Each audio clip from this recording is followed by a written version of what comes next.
to Sports Scope, the most influential sports talk show in the nation.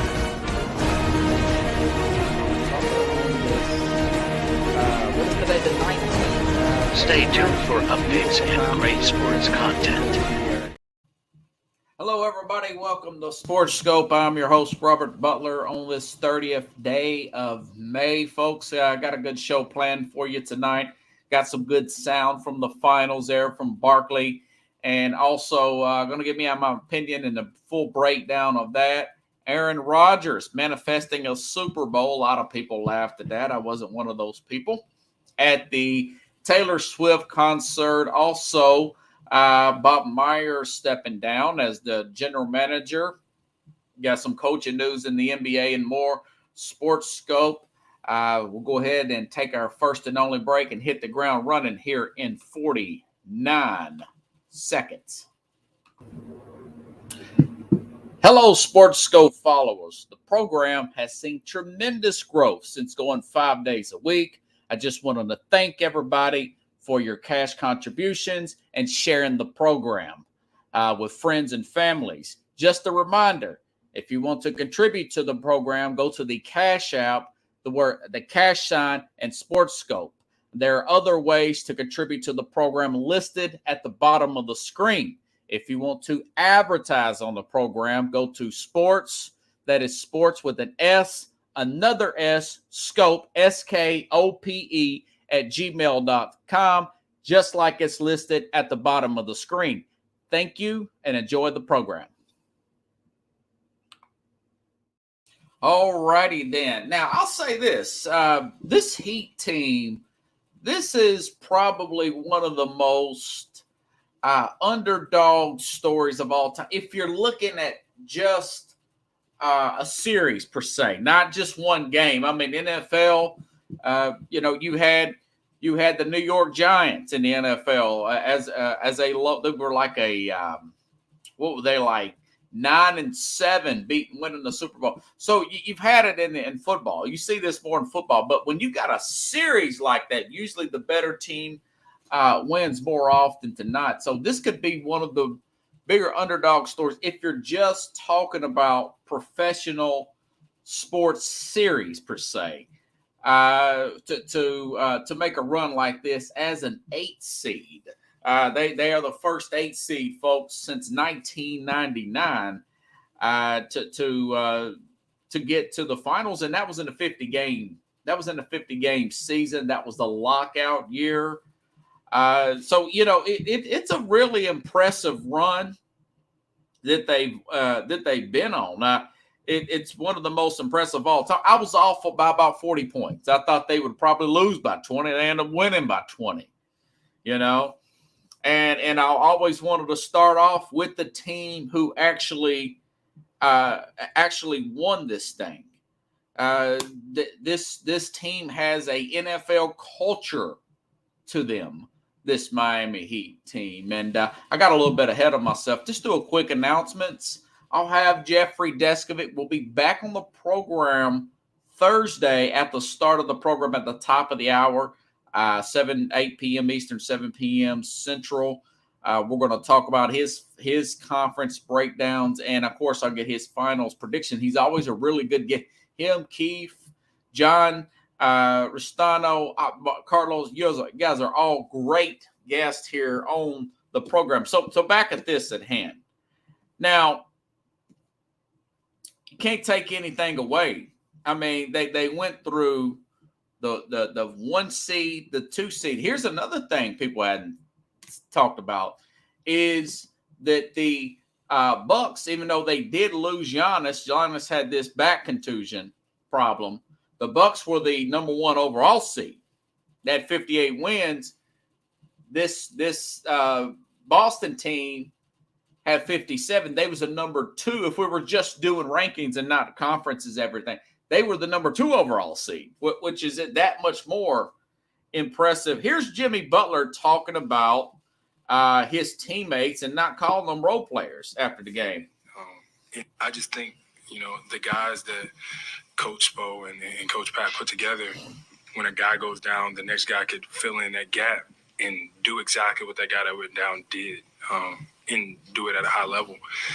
And then, be humble enough to know that when that guy comes back, you got to take a step back and get back in your role. And nobody ever complains. They always do exactly what you ask of them to do, which is why you want to play with guys like that, which is why they're the reason that we win so many games. I don't call them role players. I call them teammates, because your role can change any given day, especially with how many games I've missed and, in and out of lineup, off nights, whatever you call it. But we got some hoopers. We got some real deal basketball players that can score, can defend, can pass, and can win games. Yeah, well, and they did. And that reminds me that, like I said, that's a football culture. That essentially reminds me of the 2010 Green Bay Packers, where they had a flood of injury. I want to say that team had like 7 or 8 guys out at one time. They're starting running back, linebackers, you name it, defensive line, offensive line. And that team end up winning the Super Bowl. That Packer team, that was Aaron Rodgers' only Super Bowl ring, and it was a lot of starters off. Like I said, offensive line, defensive line, linebackers, big name players there. And of course, when those players got healthy, the next year they went 15-1 and lost to the Giants. But this particular Heat team, you look at a guy like Gabe Vincent, and my friend Corey, he sent me a lot of stuff. This is a guy, he's went through a flood of different one of these undrafted players, gets a 2-way contract in 2021. Then he finally gets awarded with a 3-year deal last July. And, of course, now Vincent's in the finals, and he's playing through an ankle injury. He comes back. Remember, he missed game 6, comes back, contributes. I think he had like 10 points last night, I want to say.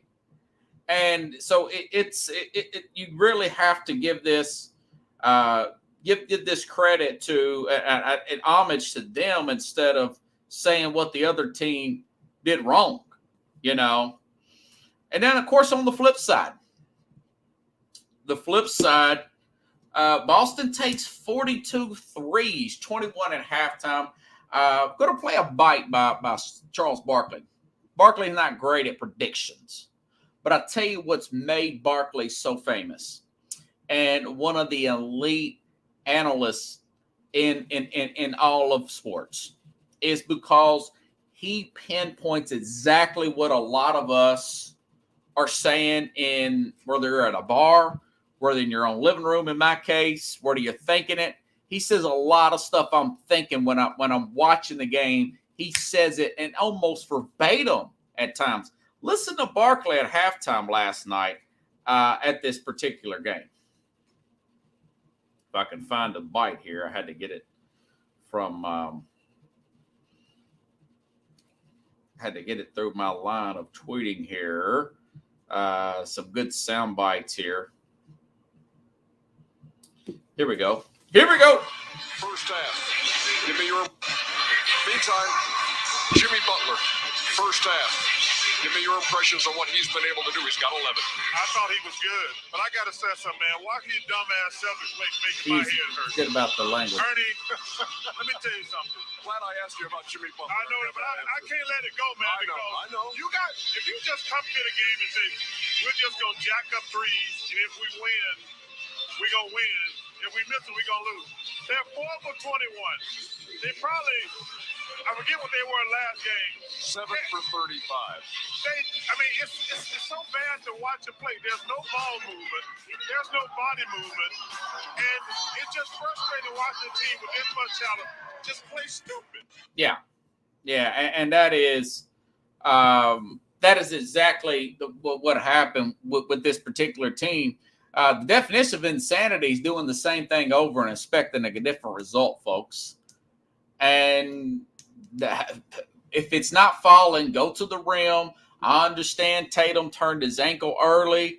Brogdon, he played a little bit. He's playing hurt. He has a tendon issue there. But so was this Heat team. Remember, Butler went down with an ankle the size of a baseball back in the Knicks series. He finds a way to play through this. Gabe Vincent's playing. Now, he did miss game 6 here.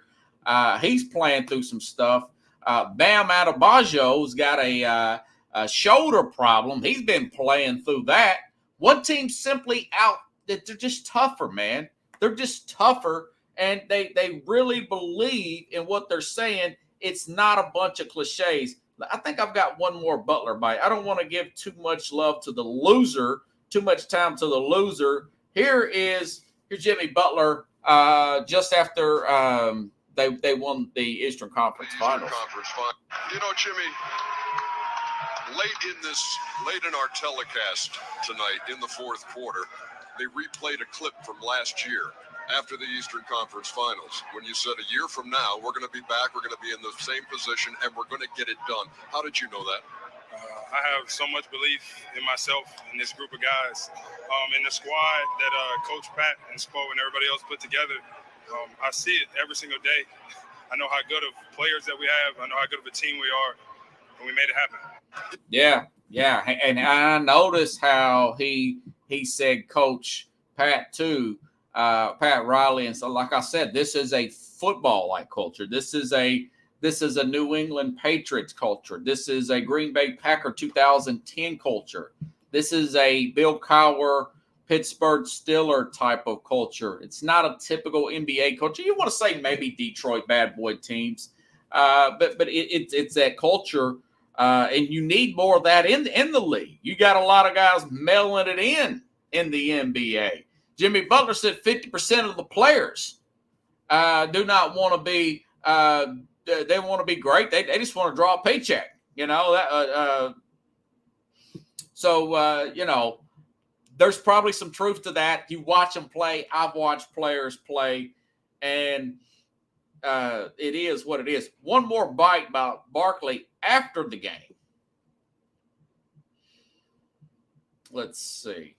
This is Barkley after the game. A couple games, you say, what the hell happened? This is the thing about the Celtics. Like we said, we never know how they're going to play. This is one of the most inconsistent, talented teams I've ever been around.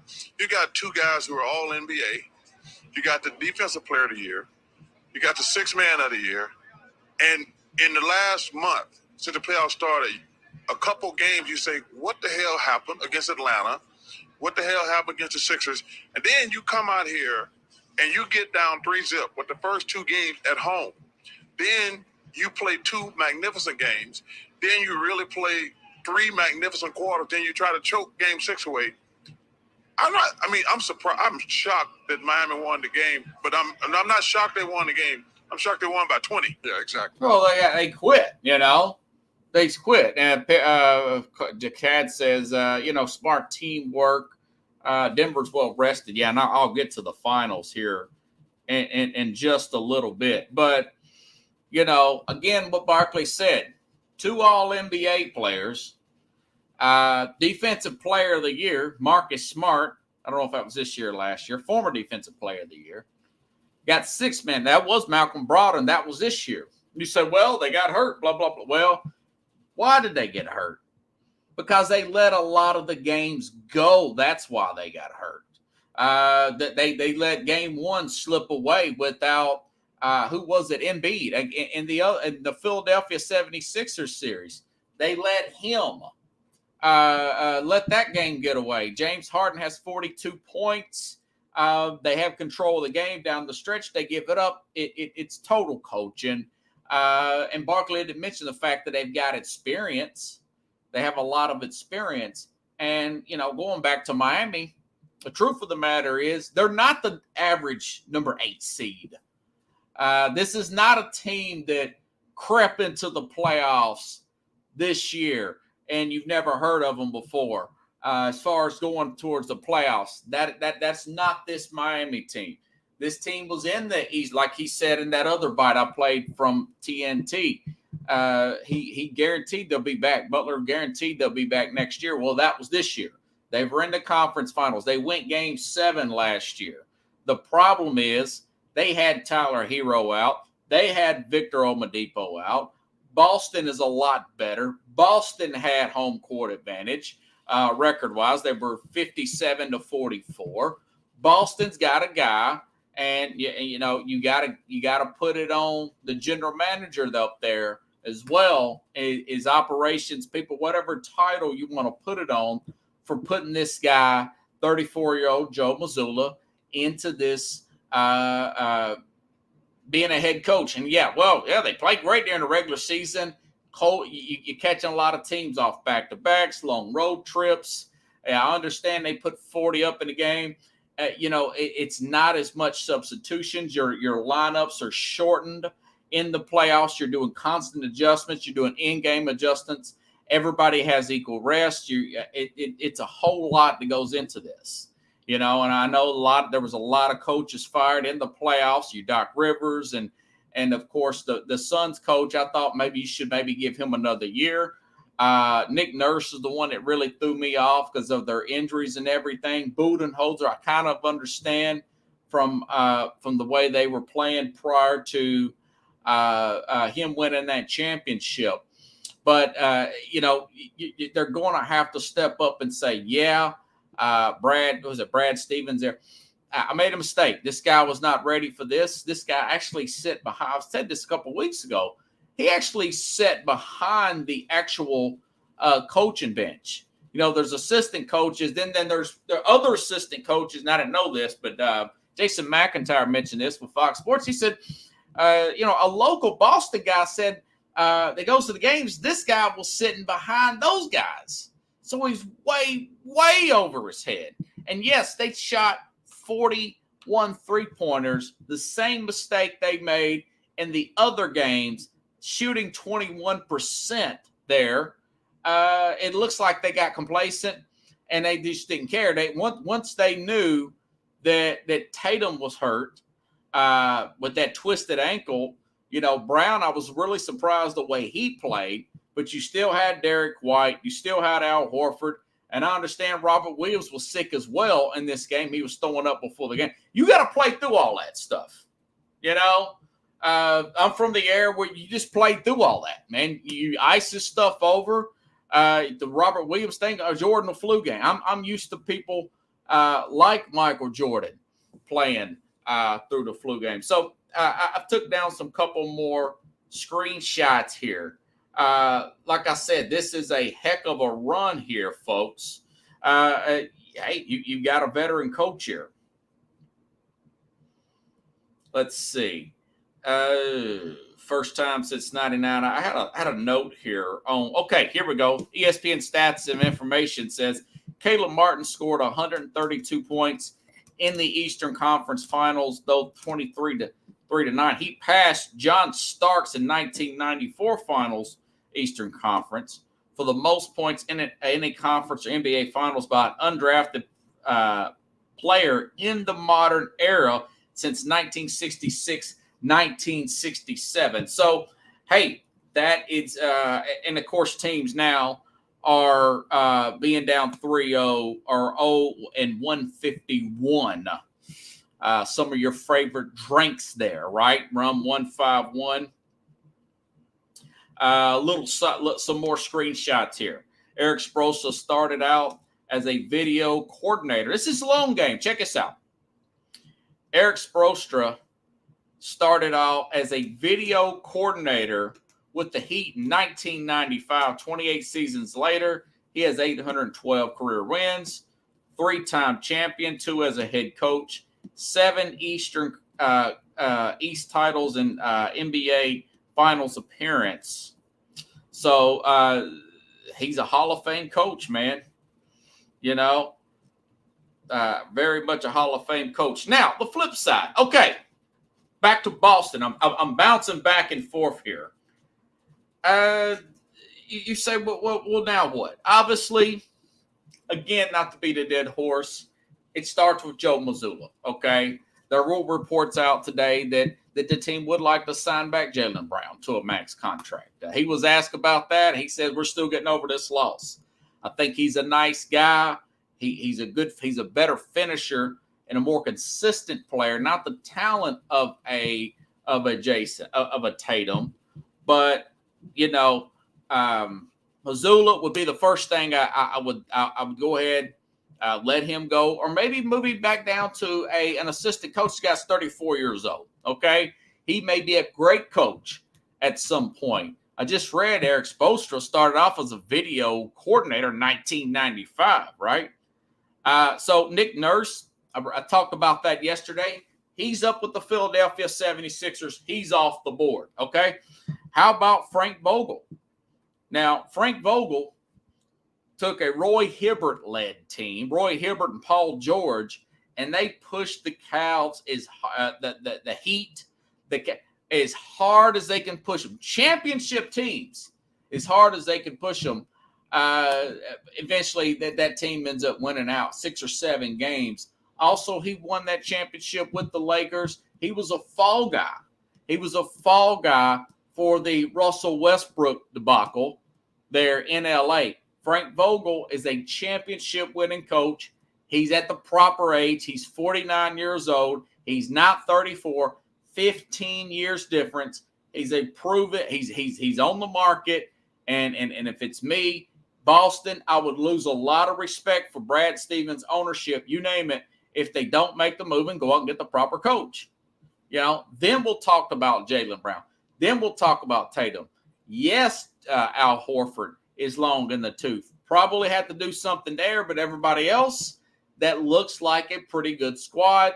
They just need a competent head coach to push them over the top and reel them back in when they're taking 3 after 3 after 3. You have to get a guy to get them to stay consistent with defense. If I'm down like that, and I just mentioned John Starks, I'm getting thrown out of that game. I'm giving it everything I got. I will not roll over in my own backyard like that and get humiliated like that. I'll go out like a sore loser. Yes, that's what I would do, like a Detroit Pistons did when they didn't shake the hands of the Chicago Bulls. Like John Starks has before when they were getting when he was on their team and got I think it was with Utah or somebody. I may have it off. It may be off there. But they end up getting thrown out because of Steve Nash was killing them when he played for the Mavericks. This was years ago, back in the early 2000s. So this is something that you got to look into. Now, switching gears, the finals. I'll say this. Where are my finals notes, folks? Let's see. Smart teamwork, live by, die by. Teamwork is the key. And, of course, teamwork, defense, communication, guys. So, okay, here's my finals analysis. Okay, we're 2 days away, folks. We're 48 hours away from the final. Not a big layoff, though. If for shows like mine, this is good material to keep the program going. I'm not even going to be able to get to talking the Tennessee Titans preseason here. Give you some early predictions for them. I'll probably touch on that tomorrow, folks. Okay, now, all right. So you've got Denver here. Denver in the playoffs have played 15 games. All right. Believe it or not, this Miami team has played 20. If you count the play-in games were tough. Remember, they lost their first play-in game to Atlanta. Atlanta shot them out of their own gym. They lost their first play-in game. And then they went into the second half of their other game. It was Chicago or somebody, right? And we're down early. We talked about that already. This team has played 20 games. All right. They flew from Boston. What was it? Last Thursday, Saturday night, barn burner, great game down in Miami. Really heated. Went down. I'm sure that was a great ratings game, by the way. Fly to Miami from Boston. Lost that game on the tip-in. Outplayed most of that game, in Boston's credit. And so then they go fly back up to Boston. Talk about air travel pickles. Back up to Boston, win that game late last night, Monday. Fly back to Miami, probably past midnight Eastern time, right?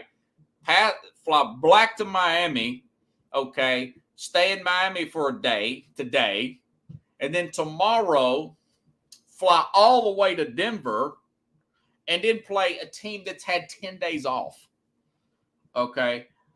So that's a huge fatigue event. Now, I'll say this. Now, you could say, well, they're probably sharper early on. And that can be true. They probably are sharper. It's hard to emulate game speed. It's really hard to emulate game speed there. I can see a situation. I talked to some of you in private about this. That what about the 2001 road for the 76ers? They went 7 games. I want to say, Milwaukee. They went 7 games. By the way, with the 2 play-in, it's the equivalent to going 2 7-game series, by the way. This 01 76ers team, led by 1 star, Allen Iverson, 7 games with Milwaukee, 7 games with the Toronto Raptors, led by Vince Carter. And then they played this really good Laker team who swept their way in, and they beat the Lakers. They beat the Lakers in game 1. But what happened? The Lakers went on to beat them 4 straight. I'm not saying this Denver team is as good as that Laker team. That Laker team was dominant. They were sickening dominant. Kobe was really arrogant. Shaq was 40-20 anytime he wanted it. I get it. But also you got to look at the fact, you look at the travel fatigue, that would play maybe Boston, maybe Miami gets off to an early lead. And that's true, that they could. So I did look up how these teams matched up in the regular season. Did either one of the teams come off of a back-to-back? Was anything like that? No. Did one team have a star out? No. So those box scores, Denver won both of those games. They won at Miami, and they won at Denver. Now, remember, Denver's going to have home court. To Miami is defense. So if you're a Miami fan, both of these games were within 5 points, okay? 5-6 points here for the Denver Nuggets. Now, you think about Bam versus Joker, that's 6'11" versus 6'9", all right? You think about their other role players or whatever you want to call them, you still have a 6'8" Aaron Gordon in there. They still got that big front line. They don't shoot a lot of threes either. Neither does Miami. Mike Malone, this is not going to be a coaching mismatch. This probably give a coaching edge to Spoelstra. He's got rings, right? But this is not going to be a total mismatch. This guy's been in the league. They're the 2 longest tenure coaches. Somebody put this out last night. Let me go ahead and read this, make sure I got this right here. Man, interesting stat there. Okay, Eric Spoelstra is the 2nd longest tenured coach active in the NBA. Of course, first would be Popovich down in San Antonio. Mike Malone's the 4th. The 4th longest tenured active coach. So now if they lose, maybe they go do away with Malone. I don't think they'll. I think Denver's going to win this thing. Okay? I think they'll probably win this thing in 5. But you got to look at the size there. You got to look at the fatigue. Maybe Tyler Hero comes back, and maybe he comes back in game 3. From everything I'm reading, there's a chance he could come back in game 3.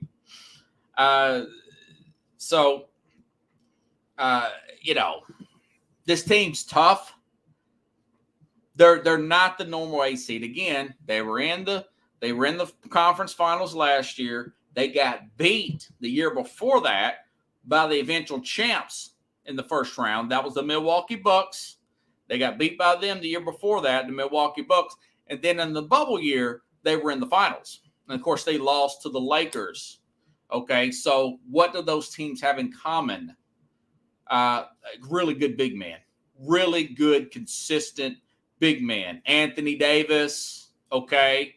Giannis, a healthy Giannis. They got beat by Giannis.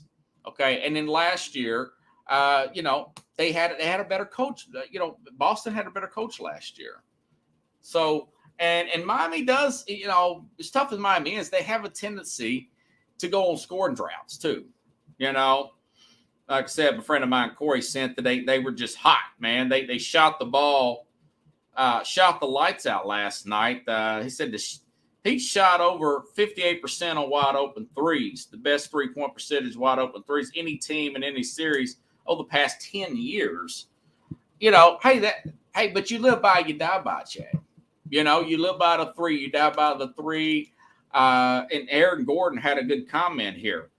He said, hey, listen, I know these guys are going to be tough.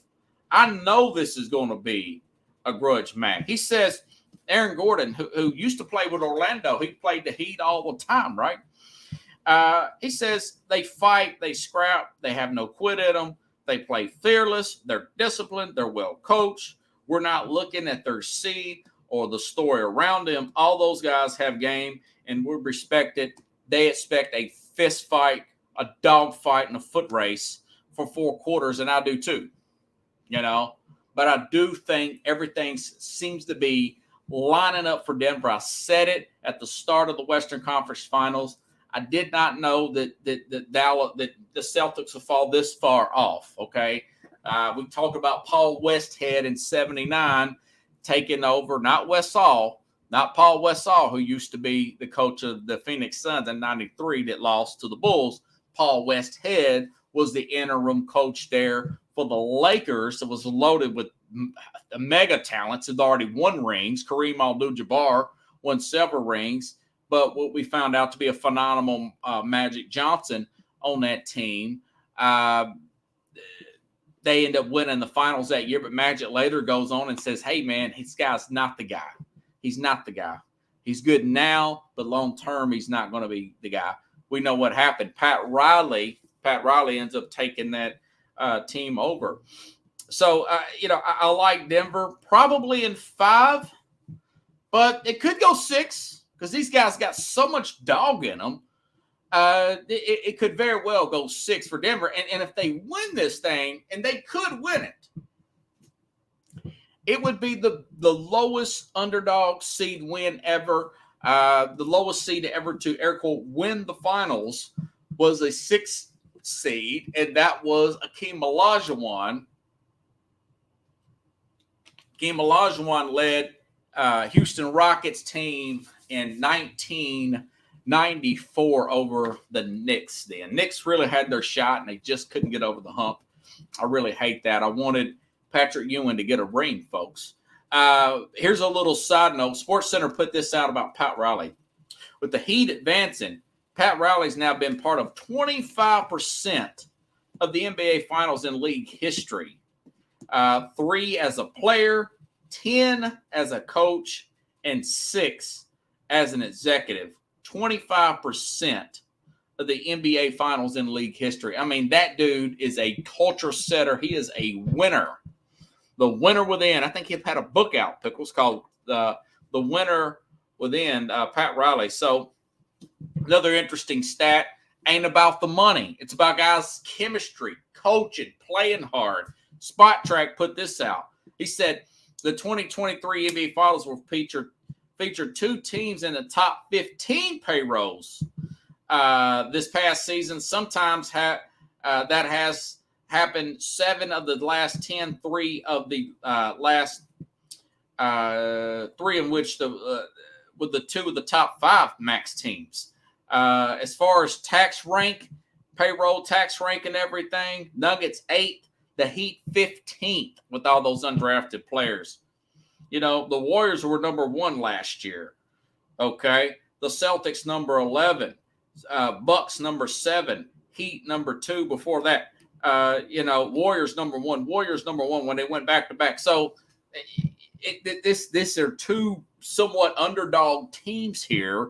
Not a lot of money spent, very organically built. This needs to be the regular trend of the NBA, in my humble opinion, folks. Speaking of the right moves, okay. I have no idea who Adrian Griffin is. The Bucks, they found a new coach, Adrian Griffin. Now, Griffin, this guy could be terrible. He could be great, but his resume mirrors Darvin Hams, who I thought did a great job at the Lakers. He got that Laker team to buy into the defense. He got them to buy into the defensive side of the ball. That was a hard task for a team that started off 2-10 this year. Talking about Darvin Ham, the Lakers head coach.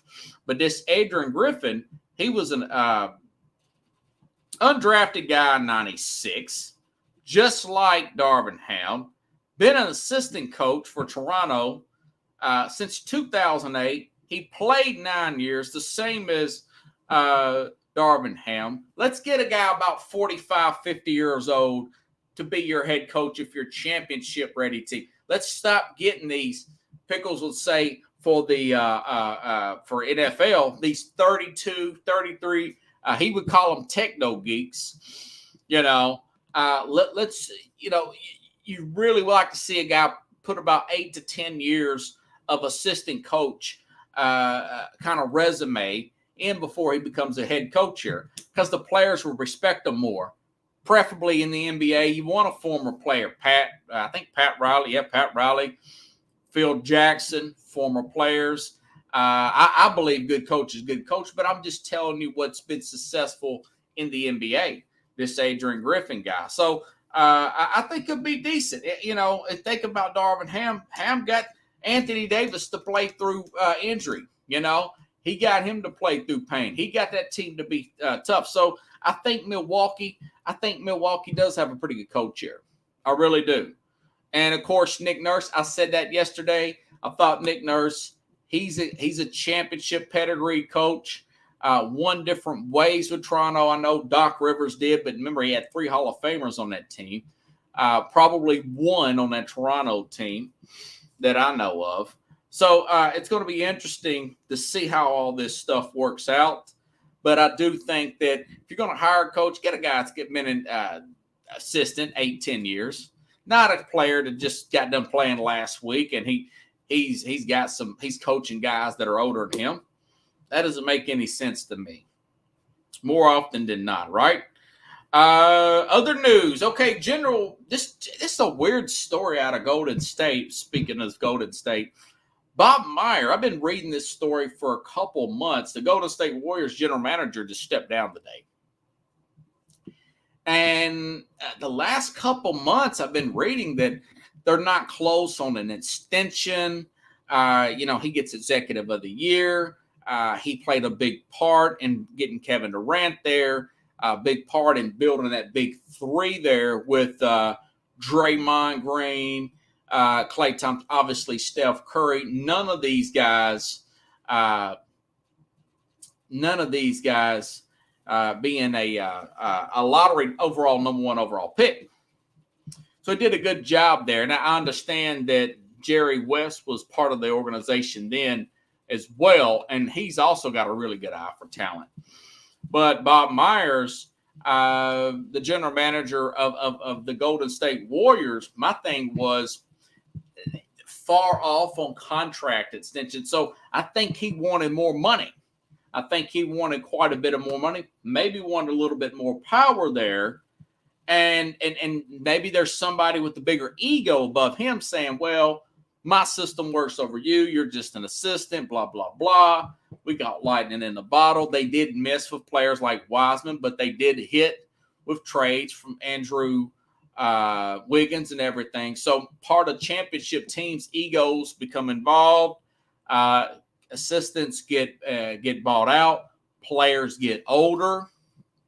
And, some people are saying maybe he doesn't want to be the guy to break up the big 3. Well, you're going to have to do something with Draymond Green and or Klay Thompson. I would probably move Green. I wouldn't overpay for Thompson. I would move Green and maybe bring in a Dylan Brooks, get a little younger there. I think he could play that role under a Steve Kerr and do something of that nature. You can't have your leading guy being 36, a 35-year-old Draymond Green, and a 34-year-old Klay Thompson who's a shell of himself. You got to get younger, and you're probably going to have to get some players that with some type of star status. You're definitely going to have the money opening. But, hey, they're really number 1 in tax burden team, and maybe the owners are saying, I'm tired of getting destroyed on money in this team. This guy wants money. Everybody wants money. We've got our championships. I think they're probably done, unless they get a mega star. Colin Cowherd said maybe they go out and get LeBron James. LeBron James quoted a Jay-Z, maybe they'll miss me when after I'm gone, lyric on his Instagram story today. I told you beforehand the way he sounded like he's going to retire. Everybody else is saying maybe now he's going to stay one more year. I think LeBron is good as retired, in my opinion. I don't think he's going to go to Golden State. So we'll see. Could be the beginning of the end of the Warriors, essentially, with Bob Meyer stepping down. You got to have good personnel people. You got to have good personnel. It's more about that than it is anything. You can go through coaches, but you get too many bad contracts. They get harder and harder to get out from underneath you, if you ask me. All righty then. Man, is that a mouthful?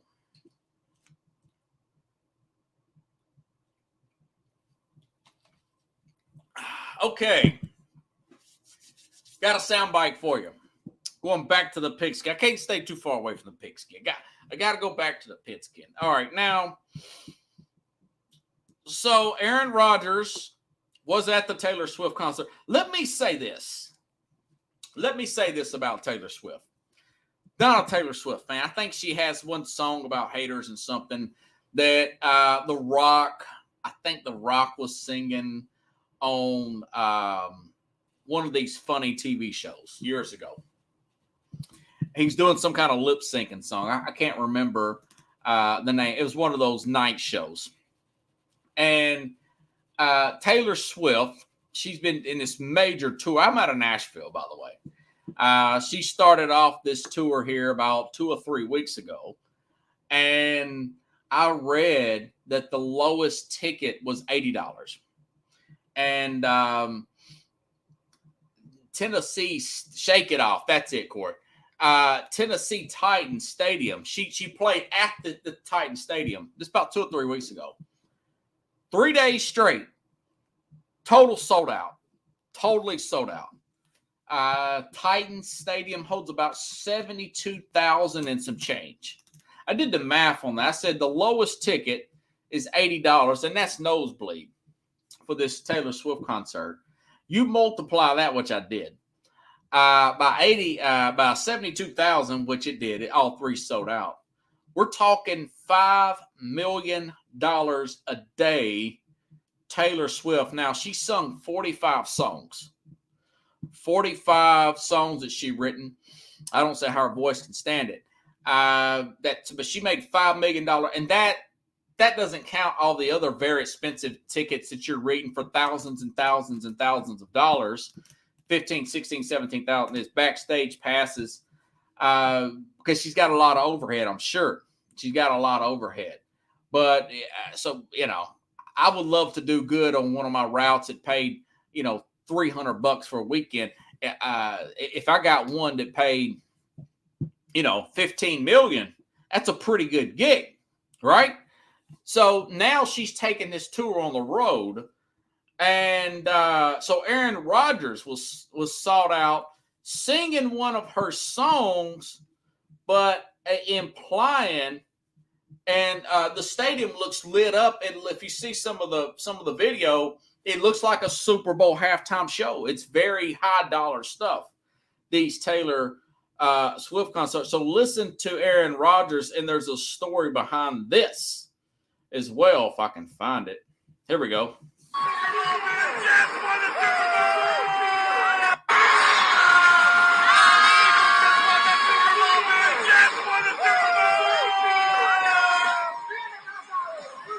And he's hollering that as the confetti's coming down at the Taylor Swift concert at MetLife Stadium now, which is where the Jets play. I guess technically it's in East Rutherford. If you want to get technical, it's in East Rutherford, New Jersey. Now, a lot of people laugh at this manifestation stuff that Aaron Rodgers does. Me being one of those people at one time. But I'm telling you, there's something to it. There's something to this. I've adapted some of this type of thinking. Friend of mine, good friend of mine, me and her were watching during the pandemic. I mean, right when it was really, I mean, you couldn't go nowhere, right? We're talking March 2020. People were watching a lot of Netflix, Tiger King, and all that crap. There's a documentary called The Secret. Some of you may have heard of it.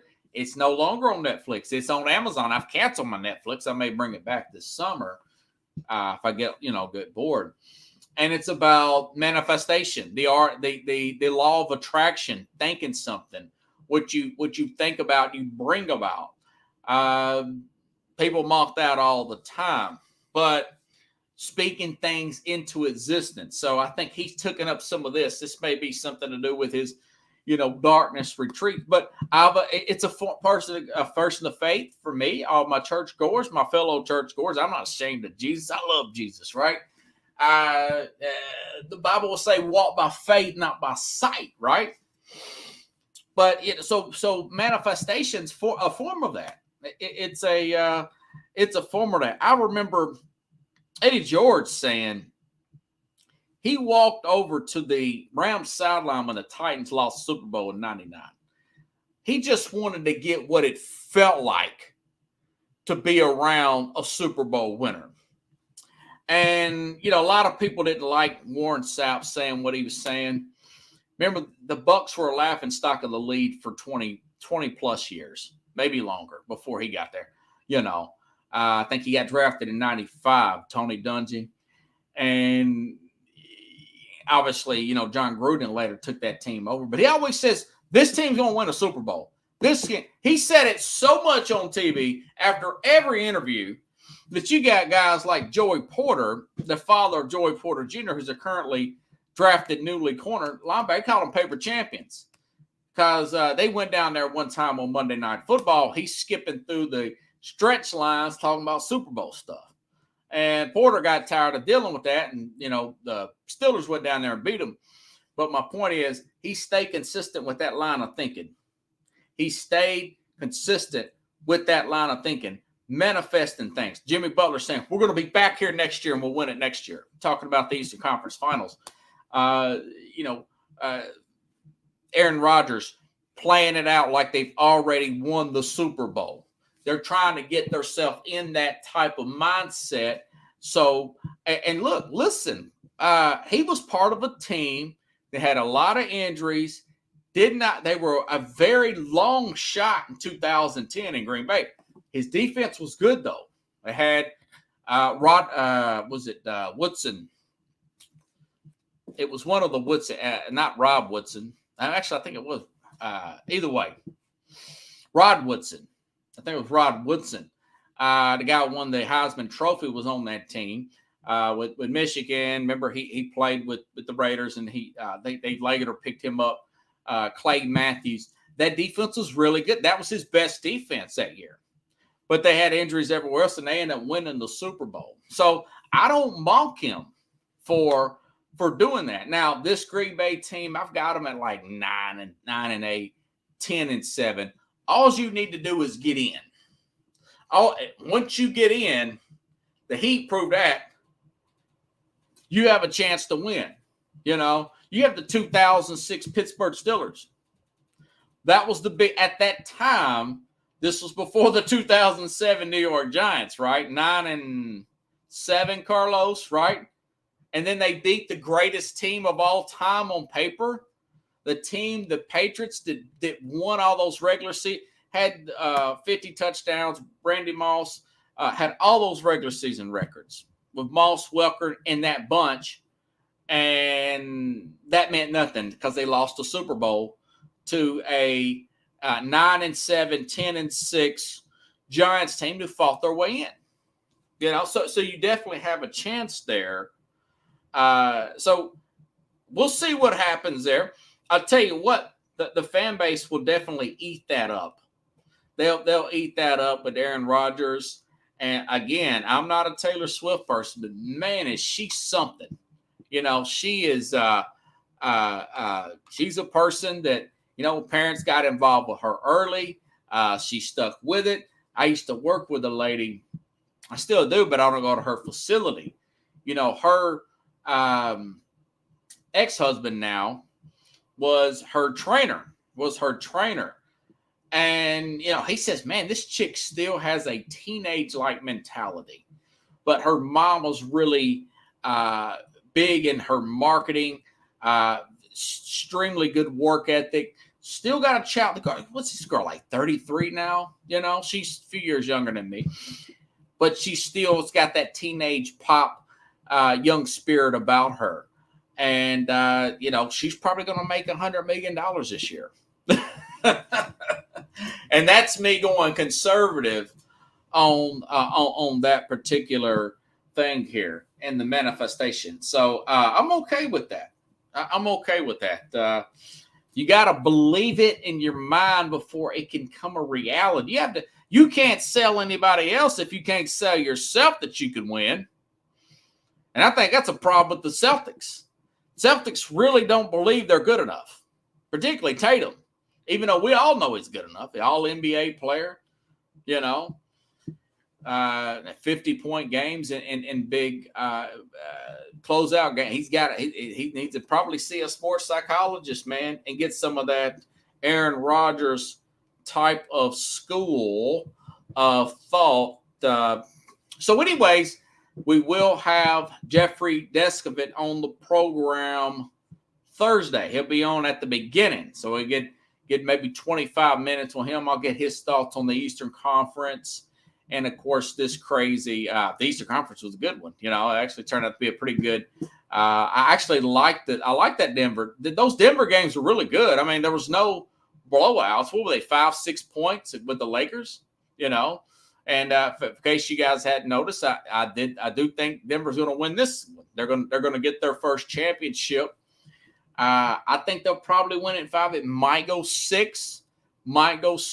Denver's tough. Or Miami's tough. They're very tough. They're well coached. They are not your average AC. So if you guys like the show, please share the show. Dealing with some allergy problems, dehydration problems. I was wondering why I've had a headache and my mouth's been dry. Doing all this talking and drinking too much coffee and not enough water. I had to get filled back on the water. But tomorrow, I'll try to get into more of the NFL stuff back again, maybe talk about the Titans' early outlook on their season. It would be a preseason type of thing. It would be just a post schedule coming out and everything. Again, all this stuff will change. All that will change once we get into training camp. You know, like I said last year, you had offensive linemen get hurt for the Tampa Bay Bucks, and that really skewed. I thought they'd probably win that division, but I didn't think they'd go too far after that. And, of course, they end up getting put out by the Cowboys in their playoff there. So maybe talk a little bit of that and see how all this other stuff play out. A lot of people think that Caleb Martin should have been the Caleb Martin possibly should have been the MVP instead of Jimmy Butler. He's got a pretty good stat line. I was reading this. And, of course, I did want to say, you know, DeAndre Hopkins has got an agent now. There is a possibility. Now, Cleveland's recruiting him. Deshaun Watson is recruiting him to come back, possibly, you know, play there. But he's saying it ain't the end of the world either way. And I understand what he means because they've got a pretty good squad there up in Cleveland. So I'm keeping an eye on that story, see where Hopkins – I just wouldn't overpay for Hopkins, you know. That's simply what I would not do. So anyway, Pickle says it's going to be a sweep. Yeah, I mean, I think so. I think only way, like I said, 5, maybe Miami wins game 1 because Denver's rusty, kind of like the Lakers lost game 1 in that 0-1 finals to the 76ers. So I'll see you tomorrow, folks. Same place, same time here on Sports Scope.